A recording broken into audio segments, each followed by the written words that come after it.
ఒక ఓడిఐ ఇన్నింగ్స్లో 264 రన్స్ కొట్టడం పాసిబుల్ అనుకుంటున్నారా? రోహిత్ శర్మ పేరు వినగానే గుర్తుకొచ్చే బిగ్గెస్ట్ రికార్డ్స్లో ఇది ఒకటి.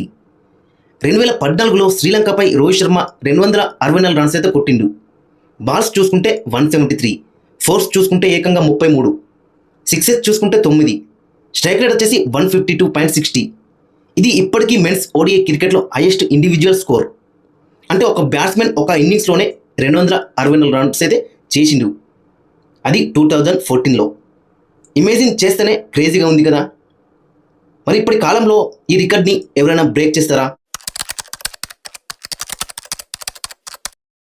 ఒక ఓడిఐ ఇన్నింగ్స్లో 264 రన్స్ కొట్టడం పాసిబుల్ అనుకుంటున్నారా?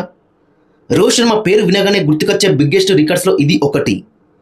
2014లో శ్రీలంకపై రోహిత్ శర్మ 264 రన్స్ అయితే కొట్టిండు. బాల్స్ చూసుకుంటే 173, ఫోర్స్ చూసుకుంటే ఏకంగా 33, సిక్సెస్ చూసుకుంటే 9, స్ట్రైక్ రేట్ వచ్చేసి 152.60. ఇది ఇప్పటికీ మెన్స్ ఓడిఐ క్రికెట్లో హైయెస్ట్ ఇండివిజువల్ స్కోర్. అంటే ఒక బ్యాట్స్మెన్ ఒక ఇన్నింగ్స్లోనే 264 రన్స్ అయితే చేసిండు. అది 2014లో. ఇమేజిన్ చేస్తేనే క్రేజీగా ఉంది కదా. మరి ఇప్పటి కాలంలో ఈ రికార్డ్ని ఎవరైనా బ్రేక్ చేస్తారా?